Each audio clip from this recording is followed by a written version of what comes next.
السلام عليكم ورحمة الله وبركاته. أحلى وأغلى متابعين في الدنيا، ازيكم عاملين ايه؟ يا رب تكونوا بخير وبتشوفوني وانتوا في أحسن حال.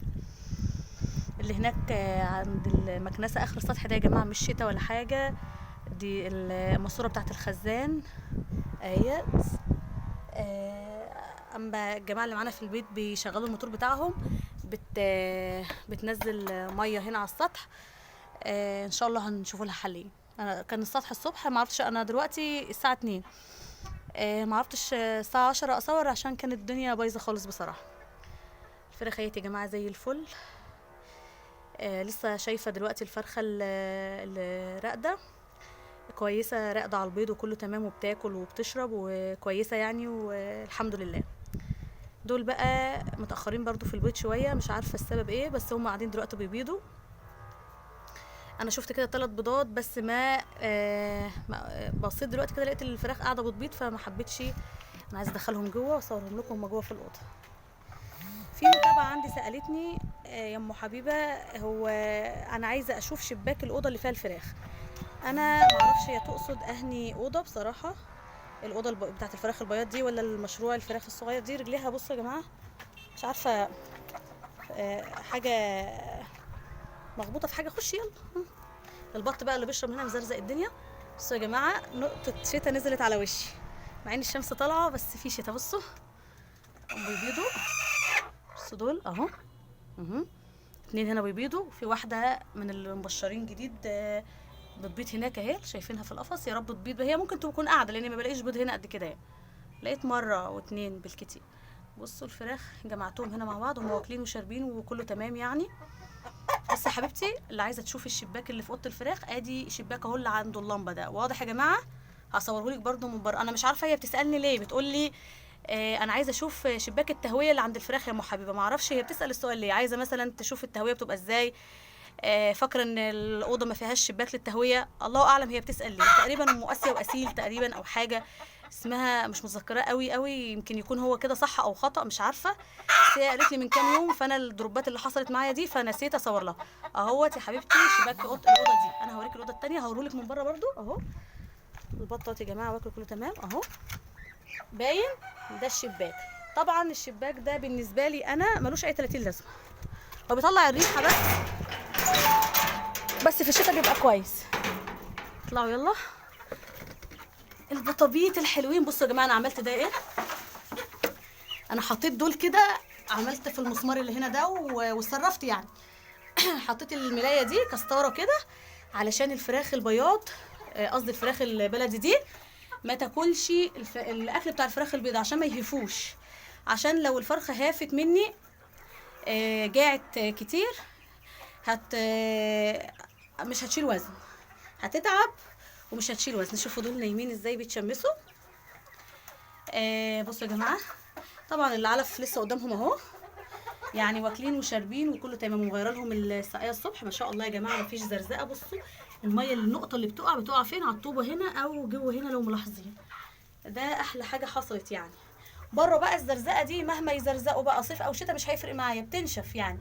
لو في الشتاء الهواء بينشفها وانا بسحبها بالمكنسه او المساحه، ولو في الصيف الشمس بتضرب فيها طول النهار وبتظبطها. طبعا يا جماعه الفراخ دول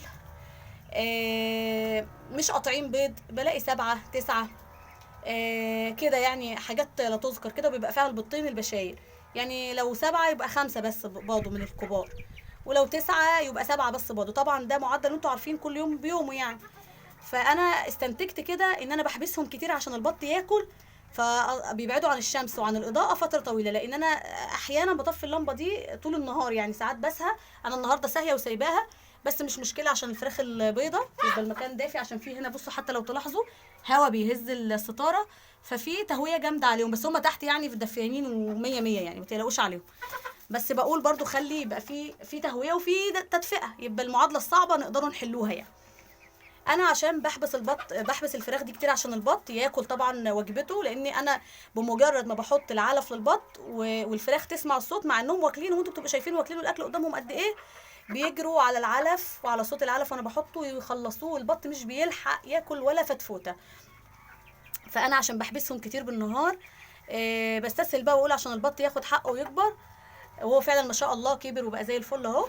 فده يا جماعه اثر على الفراخ، ان هي فترات الاضاءه ما بتبقاش كافيه ليهم. انتوا عارفين الفراخ البياض محتاجين 16 ساعه اضاءه في اليوم تقريبا.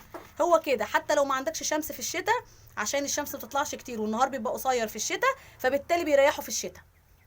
فانا ان شاء الله هغير اللمبه دي، احط لهم لمبه حمراء زي دي كده تدفيهم بالليل، علشان ما يعوضوش انتاج البيض في ان هم يدفوا نفسهم. زي كده الفراخ البيضه لو سقعت الطاقه اللي عندها والاكل اللي بتاكله هتدفي بيه نفسها، فيدوبك تلحق تدفي نفسها بشويه الاكل اللي كلتهم، ما هي بردانه بقى، فهتقوم خاسه معاك. الفراخ البياض نفس القصه، لو ما دفوش الطاقه اللي بتاعه الاكل اللي بيتغذوا بيها هيحولوها لتدفئه، يدفوا نفسهم، مش هيعرفوا ينتجوا البيضه. فاحنا عشان كده في الشتاء الفراخ بتقطع بيض شويه او بتقل شويه. فانا ان شاء الله هبدا بقى معاهم بقى الشيح والحلبه واليانسون. ما تضحكوش عليا، انا طول الشتاء اللي فات كانوا لسه مبشرين معايا كمان الشتاء اللي فات. طول الشتاء اللي فات كنت بحط لهم حلبه يوم وتشيح يوم، حلو للديدان وللاسهالات والمعده والقرف المعوي. الحلبه بقى مغذيه وبتخلي صفار البيضه اصفر وكبير وطعمه حلو كمان، وبتغذيهم وبتدفيهم طبعا، بس ما نحطهاش سخنه. يعني نحط مثلا لو هنحط مثلا كوبايتين حلبه مغليين كبار على لتر ميه مثلا، يقوم يخلي الميه مش ساقعه وفيها حلبه في نفس الوقت. ما بحطش الحلبه كده حلبه صافي كده ومن غير سكر طبعا. طبعا ليمون، طبعا ينسون عشان التنفس، وبيهضم معاهم الاكل وبيفتح نفسهم على الاكل حلو يعني. مع انهم مش محتاجين حاجه تفتح نفسهم والله، دول يعني ما شاء الله شايلين المعده وحاطين مكنسه بالكهرباء شفاط. فهم يا جماعه انا ملاحظه كده، انا فتحت عليهم بدري النهارده قوي، وليكن الساعه 9 تقريبا، كانت 9. الشمس طبعا تطلع شويه وتغيب شويه، احنا خلاص دخلنا فصل الشتاء خلاص. ف بعد كده مش هنلاقي الشمس كتير. هي دلوقتي الشمس حاميه كده، بتبقى شمس مطروده كده، احنا مش هنلاقيها كتير الفتره دي الفتره الجايه. فهعمل بقى احتياطاتي زي الشتاء اللي فات. وطبعا كانوا لسه مبشرين فكانوا بشاير خير لسه، كانوا بصراحه كانوا بيمطروا بيض. انا شايفاهم في اوحش يعني اوحش معدل ليهم واوحش انتاج ليهم الايام دي. فان شاء الله نبدا معاهم المشروبات دي، وهتبقوا شايفين ان شاء الله باذن الله في التصوير بتاع الفيديو بتاع الصبح بقى في الايام اللي جايه. النهارده الجمعه، جمعه مباركه عليكم يا رب. فمن بكره ان شاء الله ابدا اعمل لهم بقى الحلبه، وهجيب لهم شيح عشان ما عنديش. واللي عنده يا جماعه مشروب حلو يدفيهم ويديهم طاقه كده يقول لي، ما يبخلش عليا. انتوا عارفين طبعا ان انا بمشي ورا يعني نصايحكم، وبحب تنصحوني وبنفذها، وانتوا عارفين كده كويس، وحصل اكتر من مره. هنشوفوا بقى الفراخ البيضه ويا حلوين طبعا دول واكلين. وبصوا يعني عايزه اهي واحده اي واحده، بصوا واكلين، وبصوا الفيصله عامله ازاي، بصوا ما شاء الله منفوخ اهي ما شاء الله زي الفل زي العسل يا جماعه. بس الفراخ طبعا هما دول مش بيلحقوا اديهم ظهري بس يقوموا يدخلوا ويغدروا بيا على طول. بسم الله الرحمن الرحيم. طبعا انا عاملاه ايه كروكي كده يا جماعه بس يا حلوين. النهارده عمر 16 يوم. بصوا دول فين بصوا دول فين يا جماعه داخلين في الشارع. تعالوا يا جماعه الاكل قدامهم اهوت يا جماعه. كنت مليها الصبح والميه لا الميه عايزه تتغير لان هم شربوا ما شاء الله خلصوا. بصوا يا جماعه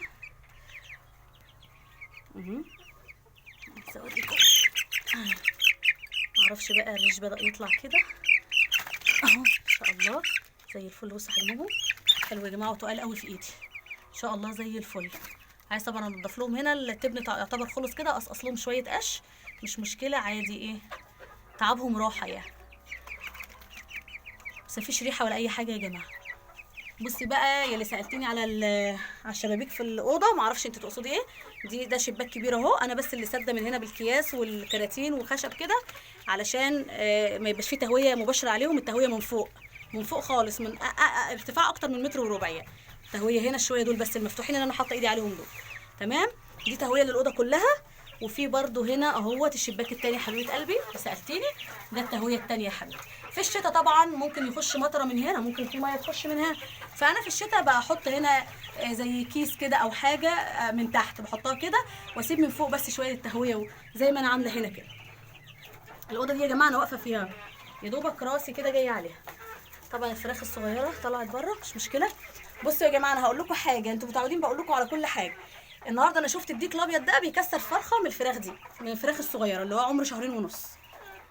انا شفت والله العظيم. بصوا يوم الاحد الجاي هيكملوا هيكملوا كام يا جماعه؟ هيكملوا 2.3 اسابيع ولا هيكملوا 2.5 شهر؟ انا بيتهيألي يوم الاحد الجاي هيكملوا 2.3 اسابيع. والله شفت عرفت ان انا بتلخبط. اللي يا جماعه اللي مركز معايا يقول لي بقى. شوفوا انا اتلخبطت ازاي. ما شاء الله الديك الابيض ده شفته بيكسر النهارده. انا فرحت والله. ديك هيبقى شاطر وحلو من صغره وانا هسيبه ان شاء الله. انا عايزه اقول لكم بس ان انا النهارده هجيب بطتين من الانات يذبحهم، اخر بطتين، وهذبح ديكين، اللي هو الديك اللي واقف ورا ده، وفي ديك تاني فين؟ راح فين؟ بره ولا ايه؟ والديك التاني هذبحه. في فراخ بره، في فراخ صغيره بره، في ديكين يا جماعه. ديت يا جماعه ان شاء الله فرخه. اللي هناك الصفرة دي اللي انا مشاور عليها دي فرخه، جسمها جسم فرخه وشكلها شكل فرخه، وعمرها ما اذنت يعني، عمري ما سمعته بيأذن. فنقوله فرخه لحد ما نتاكدوا يعني. هذبحهم بقى. هوفروا اكل ومكان، وعشان الحاجه ما تتبهدلش مننا، حرام يعني، حاجه بفلوس وبتصرف والله. فهنشوفوا كده هنذبحهم النهارده. انا قبل ما اطلع اصور الفيديو كنت حاطه ميه تغلي على النار علشان اذبحهم وانزل وهم طازه كده انضف على طول. دعواتكم بقى. بصوا يا جماعه عايزه اقول لكم حاجه.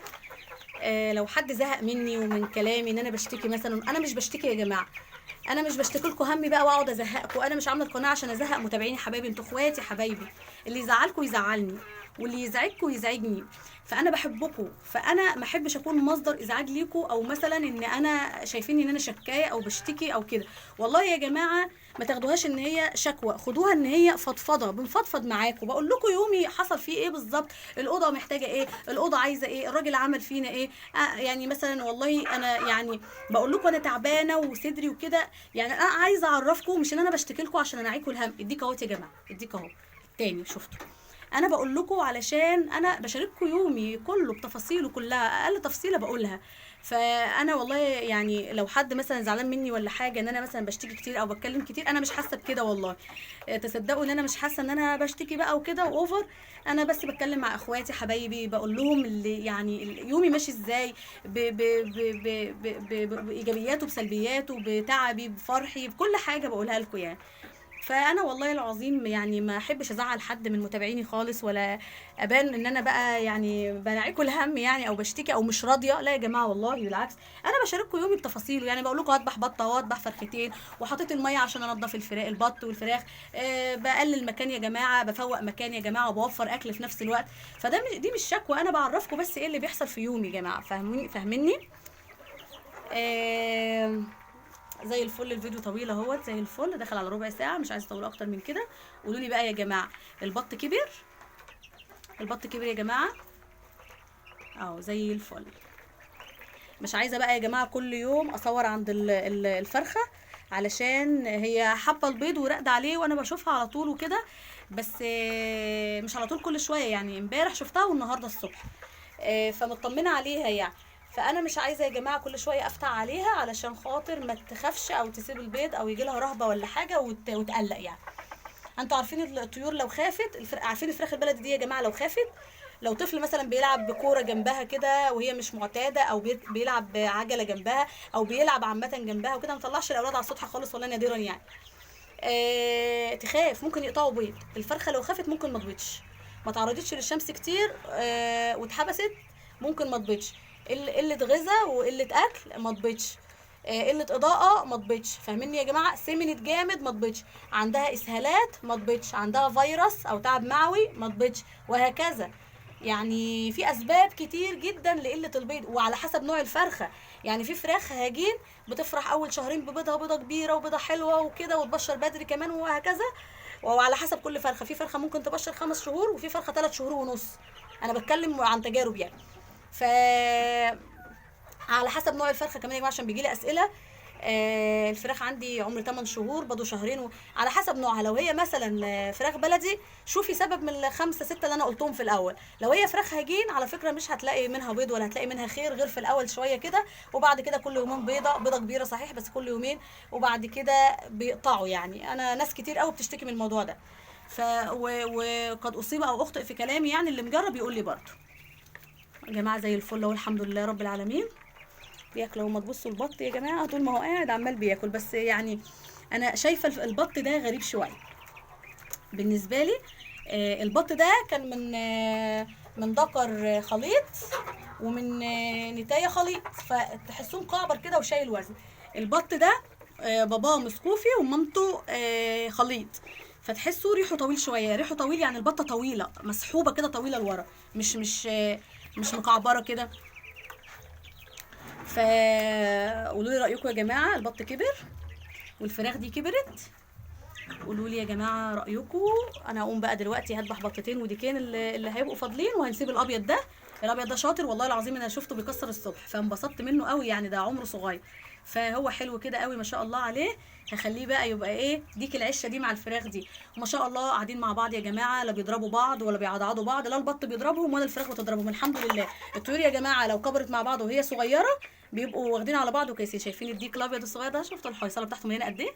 بصوا ما شاء الله، بصوا الحويصله، بصوا الاسمر فين بقى، اصور لكم جنبه، بصوا برده الحويصله بتاعته ما شاء الله زي الفل، بيكبروا اهوت يا جماعه. قولوا لي رايكم يا جماعه، بحبكم كلكم في الله، كلكم اخواتي، بحبكم كلكم، واتمنى الفيديو يعجبكم، وجمعه مباركه عليكم يا رب، والسلام عليكم ورحمه الله وبركاته.